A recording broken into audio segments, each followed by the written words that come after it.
Hey, how's it going, everybody, and welcome back into the SFS channel. My name is Gavin, and today we're going to be diving into what I'm going to be calling a lightning fantasy football mock draft here for this upcoming 2022 season. It's been a while since we've popped a video off here on the channel. I've been sick and not very able to speak here for the last week or so, so I'm glad I'm finally over that issue. And going to be able to get back into hopefully a consistent posting schedule now on Mondays, Wednesdays, and Fridays. So here I am catching you guys at the end of this week. We're going to be doing, again, a lightning style fantasy football mock draft in which I'll be starting with the first overall draft position, going up against the Sleeper Fantasy ADP. If you guys have not used Sleeper before, I would highly recommend their platform, especially for Dynasty Leagues, which is something we'll be covering in some great detail here this offseason as we continue to push forward until the NFL draft. So ideally, as we continue to progress into this summer, if you guys want to go check out the SFS Community Discord, the invite link to that is in the description of today's video. I will post a pinned comment down in the comment section below a little while after this video is posted, so you can join via that link as well. But if you guys join that community Discord server, I will be posting the invite links to future mock drafts here, so you're actually going to be able to join me and participate in these mock drafts. It'll be posted on the channel, and then hopefully we can get some underdog mocks as well, and obviously do some best ball leagues throughout this summer. So a lot of fun stuff in store for us here in the future, but without further ado, let's not waste any time. Just switching up, turning off some of the noise makers here on Sleeper so that that's not super annoying for today's episode. But we'll get things kicked off here. Again, the first overall pick, I'm going to go with Jonathan Taylor as my selection. Now, I'm not going to press that button just quite yet because the Sleeper ADP will fly through the rest of the picks. Now, just a kind of precursor at the top of today's episode is that the ADP is not always perfect. The CPU auto-generated picks are not always flawless, so I apologize for that in advance. This is my first redraft mock on the channel here of this season, so I'm bound to make some mistakes as well. Not notice a couple of guys slip past me. That'll probably be the case if you guys are watching this video back, because I will be up on the clock pretty aggressively here. Once it becomes my pick, I've got the clock set at just a minute and a half, so I'll talk through some of my picks, but we're going to be moving pretty quickly through today's episode, not going too in-depth, but I will be analyzing the selections I make. So there we go, Jonathan Taylor at the 1.1 draft position. I loved going out and acquiring Matt Ryan for the Colts. I think that that's going to be a really beneficial move for this offense as a whole.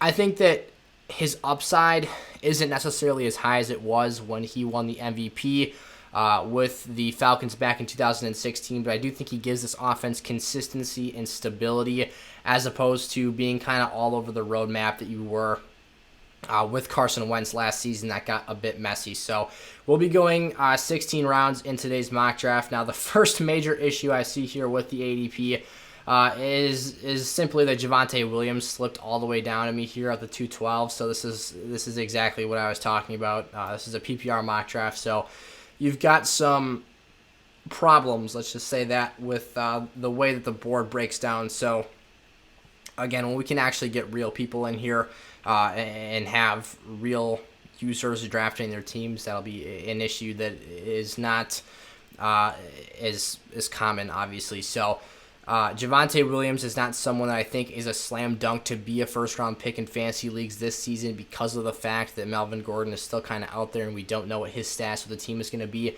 But the second that we get news that Javonte is going to be the lead back, and you'd expect him to be that type of a player at some point next season because of the caliber of player he is, because of what he can do as not only a rushing threat but as a pass catcher as well. He has a chance to be the best running back in that 2021 draft class and maybe even have a higher ceiling than a Najee Harris long term. So I love the capability and upside he gets in that offense with Russell Wilson coming to town. He's an easy choice for us there at the 212. However, obviously not too realistic with that pick. I think he goes either late first round if you want to be kind of the optimist here. If you were drafting a best ball league today, you could take him at the end of that first round and speculate that he will be that lead 3-down player for the Broncos next season. Otherwise, he's definitely a very, very strong pick at the top of the second round. So I definitely got two bell cow running backs or two potential bell cows. Obviously, Jonathan Taylor's got that job locked down at this point in time. I honestly wouldn't mind doing a triple stack here with an Antonio Gibson, but I'm just going to check out some of the other position groups as well. CeeDee Lamb with Amari Cooper and Cedric Wilson heading out of town in Dallas opens up a lot of opportunity for volume that I think that he could see head his way next season. Mike Evans is someone also whose ADP is a bit low, but I think could see his name trending up draft boards and potentially having a very productive season depending on the recovery process for Chris Godwin off that ACL tear. There's a lot of interesting stuff to look at with how wild of an offseason we've had here. Just a quick heads up, I'm going to make this draft pick here. I think I'm going to go with CeeDee Lamb and address that wide receiver position once, get myself a guy who I can see having really high upside at that wide receiver one position. I think that you've got a door that has essentially opened itself wide open with the absence of Amari Cooper, can hopefully stabilize some of that consistency that we see with Lamb as a fantasy scorer, because we've seen time and time again evidence of his ceiling be flashed, but floor has been something that's been a bit problematic as a result of having numerous offensive weapons to take hold of some of that target share. So just a quick heads up, I want to let you guys know that I have started using Twitter a bit more recently. If you'd like to go give me a follow at Fantasy Sizzle, that would be greatly appreciated. The link to that is in the description of today's episode as well. And I set up a cool bot in the community Discord server that posts my tweets in there automatically once I send stuff out. It takes a few minutes to process, but go check me out on Twitter. Would love to gain a bit of an audience there and tweet back and forth with you guys about not only just football and fantasy football. I'm commenting frequently on just NFL news in general, but all sports. Every once in a while I'll tweet out some basketball stuff as well, but go check me out one more time at Fantasy Sizzle.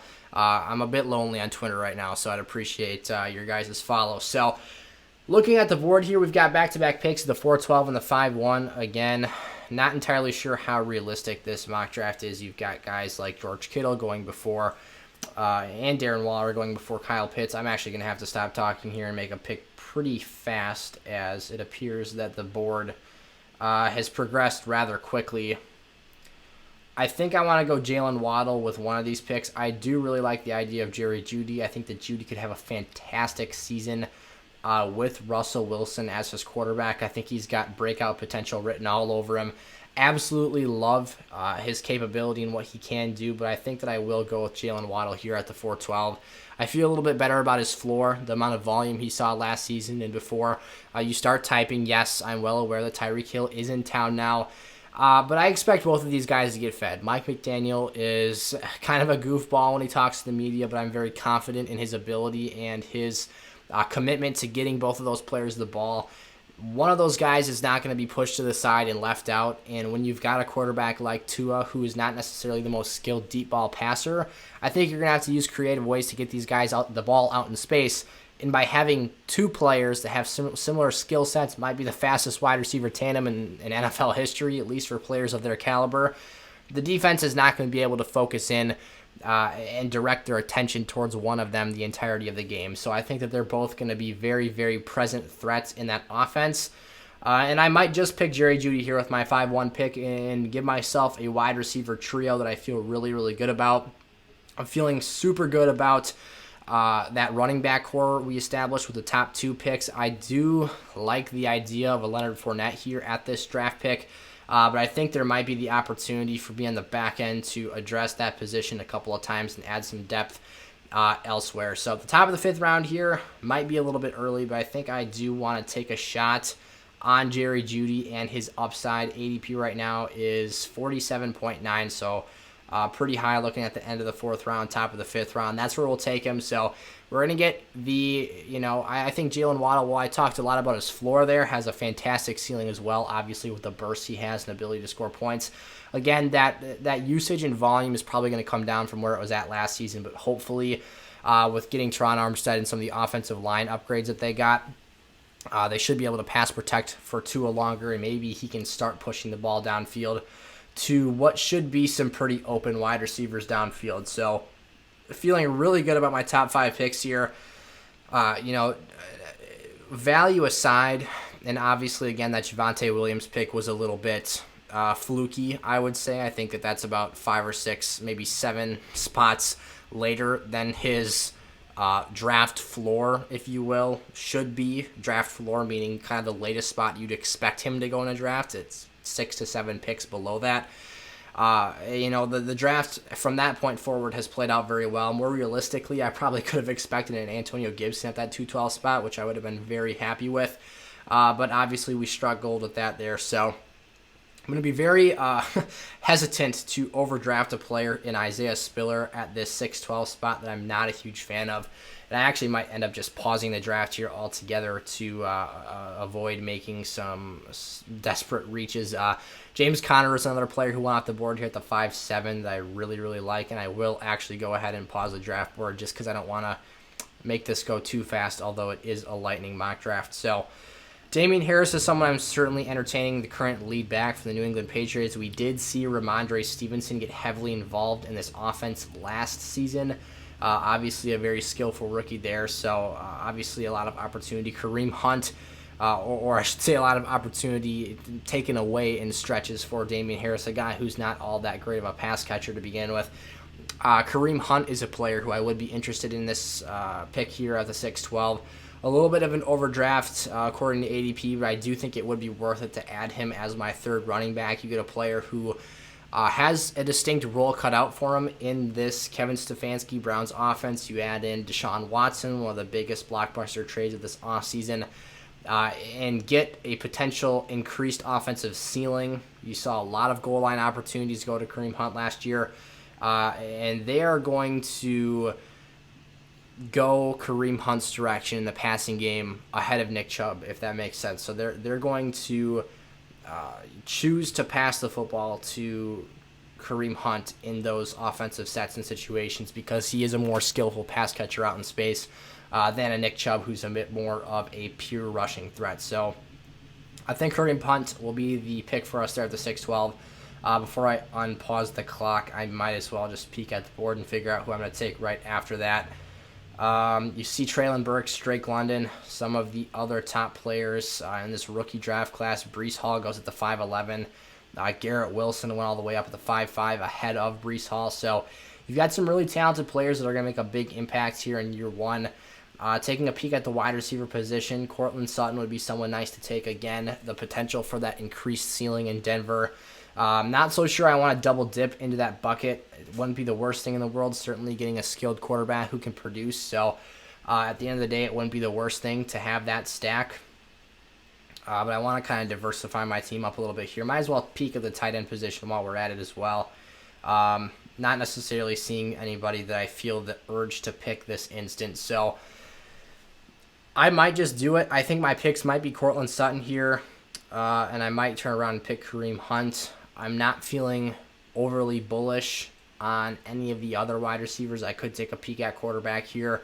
Russell Wilson would actually be an option for me to go ahead and pair with Jerry Jeudy. I could get that stack. And that actually might be something I entertain here. So maybe I'll go Russell Wilson's direction here. Pick up Kareem Hunt with one of those picks. And then with the other, turn around and take Russ. So we'll unpause the clock here and make those selections, and then we'll be pushing pretty close towards the end point, or the halfway point, of today's draft. So the first pick off the board there, we'll take Kareem Hunt, and then here we'll go with Russell Wilson and wait for that board to come back to us. So again, we're getting this stack with Jerry Jeudy and Russell Wilson. Those two have already had a handful of posts on social media together this offseason where they've been working out. We've seen them throwing to each other in shorts, just seeing what those guys have got. Obviously, it's an encouraging sign to see that they're working together in the offseason, getting ready for this upcoming season. So right here at the 8-12, I see a pick I'd absolutely love to make, that being Chris Olave. Now, we don't have a landing spot, obviously, yet at the time this draft is being recorded. We're still 3 weeks plus. Actually, we're 3 weeks exactly away from the NFL draft, so still no idea where Chris Olave is going to land, but I absolutely love his talent. Super smooth routes. Some of his breaks in the red zone have been super, super clean and super fun to watch. And his ability to stretch the field and separate downfield has been something that's really impressed me as well. Something I want to keep an eye on here is the tight end crop. I don't want to miss out on too much of that position group, but I do think there's some opportunities for some nice sleepers this season. One of them being David Njoku, who has a very, very low ADP despite the fact that Austin Hooper is no longer in town. So again, sleepers ADP is not perfect. My draft is probably going to turn out more favorable than it should, as I've stated throughout today's episode. But again, as we progress throughout this offseason, we're going to be doing more realistic drafts, best ball drafts on Underdog's ADP, which is a bit better. In terms of redraft leagues, you're going to see a lot more realistic results because there is money behind those drafts. People are putting in cash to participate in those. It's between $3, $5, even $10 if you want to chip in that much for those drafts.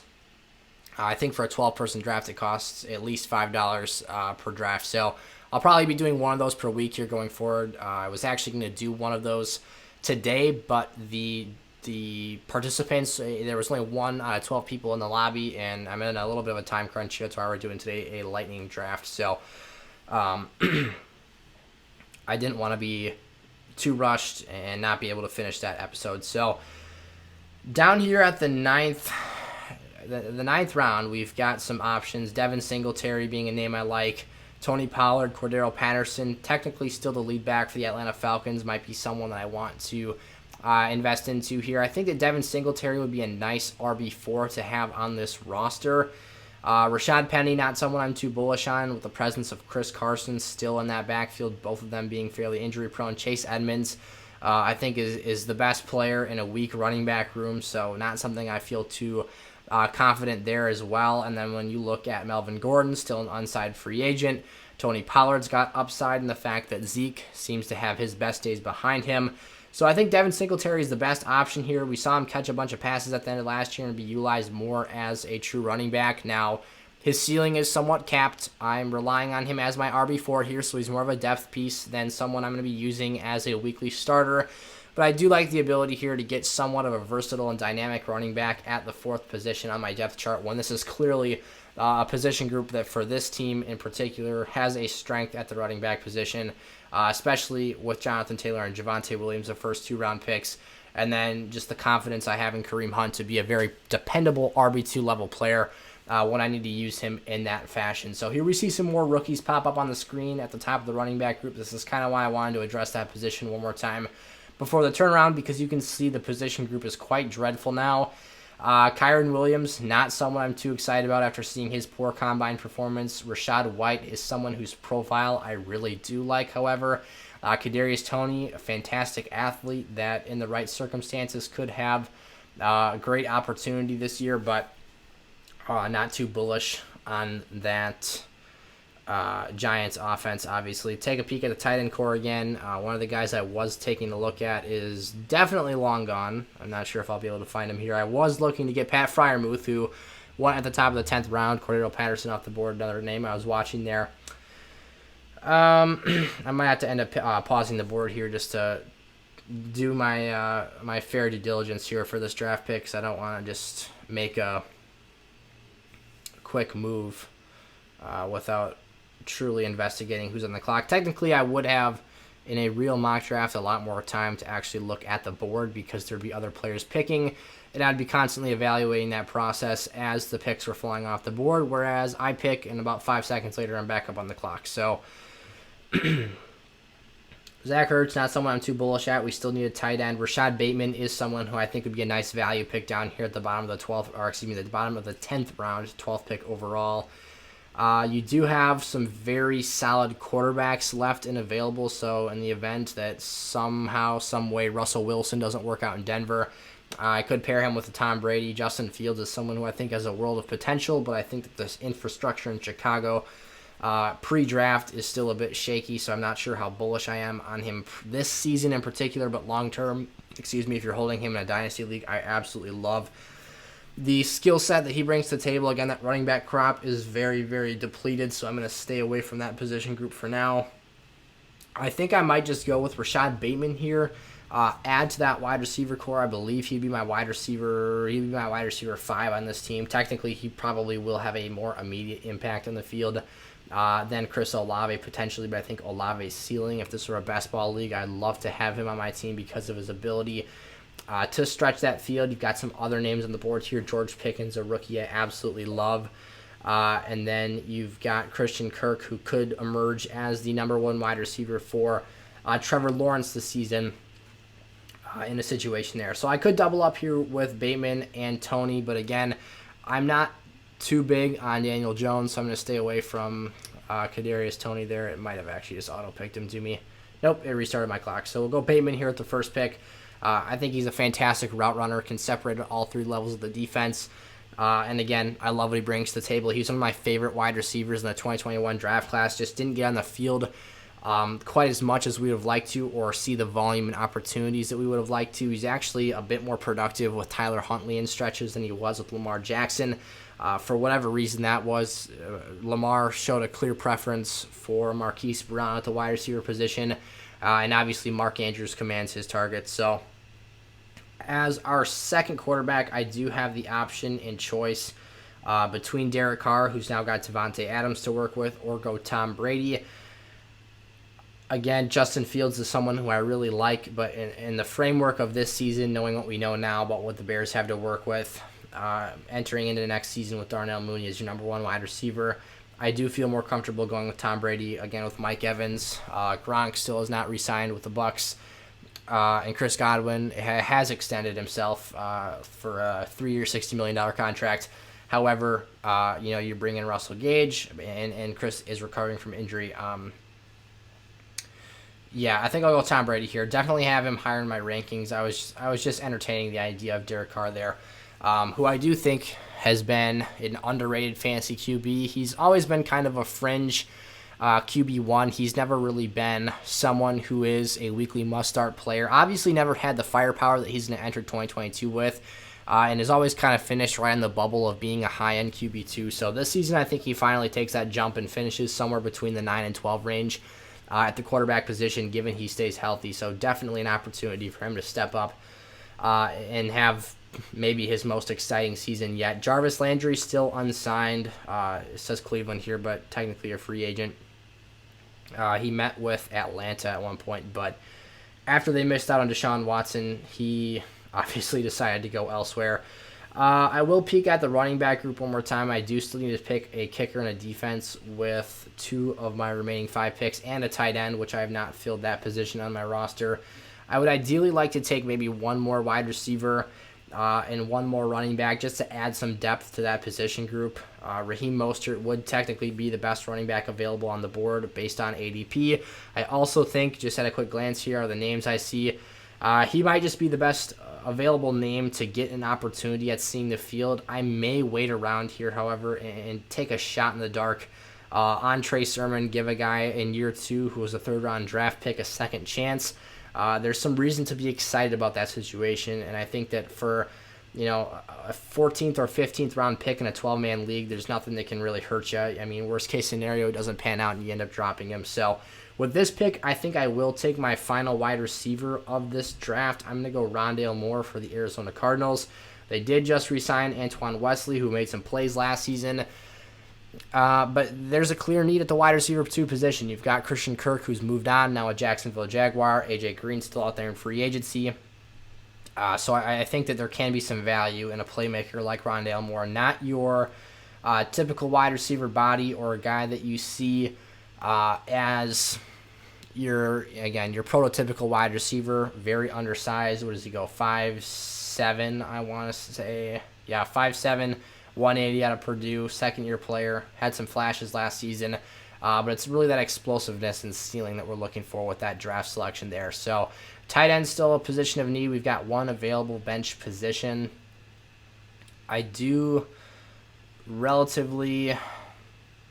if had Logan Thomas not torn his ACL, I would be a lot more comfortable drafting him here. I do think that David Njoku is my guy. Deshaun Watson has shown, interest in throwing to the tight end position during his time in Houston. So I think that's, I'm going to fade that position and get back to that once I see more fit with ADP in that sense. I have the option of Jacoby Myers or Devontae Parker.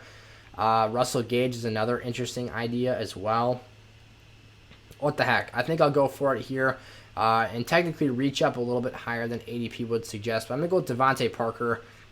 Just trade to the Pats for a 5th-round pick just as recent as last week. So you've got a player who has the jump ball potential to go up and make contested grabs downfield. That's not necessarily a weapon that Mac Jones had at his disposal last season. So we did end up passing on that last running back. I just didn't feel confidently. I did not feel confidently enough in Raheem Mostert or, we just don't have the roster space to go out and get Trey Sermon at this point, although I would do that had he still been on the board. He went there at the 14-4, but Parker gives you some upside again as a red zone weapon, and again as a weapon I don't think that Mac Jones has had the luxury of in his NFL career to this point. Last year between Kendrick Bourne, Nelson Aguilar, and Jacoby Myers, he had some nice pieces. Definitely on the lower end of receiving cores in the NFL, but someone who can add a bit of a different flavor to that pass-catching core. So defense, tight end, and kicker are the remaining positions to address here. No one's really went off the board. I've got back-to-back picks, so I'll just go ahead and take care of that tight end position with Njoku here at the 14-12. And then it looks like I'll have my pick of it, so I think, at the end of the day, I can either draft the defense of my choosing or the kicker. I think I'll address defense first here. I don't believe any defenses, have went off the board yet. As far as next season goes, the Rams have to be your number one defense, I think, at this point with, they did lose Von Miller, but you bring in Bobby Wagner. You still got Jalen Ramsey, Aaron Donald, and some of the playmakers that stepped up for them. The Chargers are another strong option to be the number one defense off the board. The Raiders have had a strong pass rush assembled. But outside of that, you've got significant flaws with every defense. Defenses don't dominate the game like they once did. Technically, Washington does have quite a lethal pass rush when everybody's healthy, but I think the best way to go here is with the Rams. So reach up and take them as my first defense off the board. Give me a pass rush, a secondary that can cover on the back end. Might not have the best depth in the world, so injuries could hurt them a bit, but a defense I do like nonetheless. And then one final pick here. We'll see who ends up being available. It looks like I might just have everybody on the board, and Tyler Bass would be just fine with me, obviously being the kicker for that Bills defense. The kicker for the Bills special teams, rather, obviously having Josh Allen and that high-powered offense scoring points, putting those up left and right.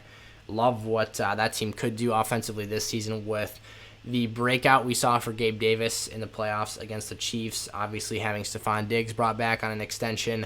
And then you get O.J. Howard in free agency as well. You've already got, they also brought in Jamison Crowder, and you've got Josh Allen, obviously, to cap things off. So that's the pick for me here to end things off today. We'll be taking Tyler Bass, kicker for the Bills. And then we'll do a quick roster recap here. So at quarterback, we've got Russ Wilson. Running backs are Jonathan Taylor and Javonte Williams again. I will note for like a 7th time here. Javonte should not have fallen back to me at the 212, but this ADP can be a bit unreliable at times. Our top 2 receivers are CeeDee Lamb and Jalen Waddle. We also got Jerry Jeudy as a pick directly after Jalen. David Njoku for the Cleveland Browns. Franchise tag this offseason. Austin Hooper no longer in-house, so obviously beneficial for him there. Kareem Hunt, Tyler Bass, the Rams defense, and then the bench here. I think we've got a pretty strong unit assembled with Chris Olave, a lot of upside there at the rookie wide receiver position. Devin Singletary, running back for the Buffalo Bills, gives you some pass catching opportunity out of the backfield, and was used a bit more as a rusher at the end of last year. Rashad Bateman, really complete player, just needs more opportunities to catch passes. TB12, obviously a very reliable QB2. Rondale Moore has an opportunity to step into that number 2 position for the Cardinals pass-catching game. And then Devontae Parker, recently traded for again for the Patriots, gives Mac Jones another unique weapon to have in that offense. So thank you guys so much for watching today's episode. Again, I apologize for not being the most realistic mock draft. That's just what we got to work with right now. I will be doing, like I said, hopefully one best ball draft on Underdog Fantasy with a bit better ADP here per week going forward. Of course, in addition to our NFL mock drafts that'll be coming out I should have between 3 to 4 more of those episodes before the actual draft goes live. And then we'll be covering Dynasty content as well with these mock drafts, doing some startup drafts and all that great stuff. So don't forget, drop down, click that subscribe button, turn the bell on so you're never late for an episode. Check out the community Discord server if you want to join some of these mock drafts in the future. And go follow me on Twitter. Again, I'll be tweeting out those invite links to these drafts as well as a lot of other fun stuff. So check me out on all my social medias. Those are found in the description of today's episode. And I'll see you guys next time. Peace out.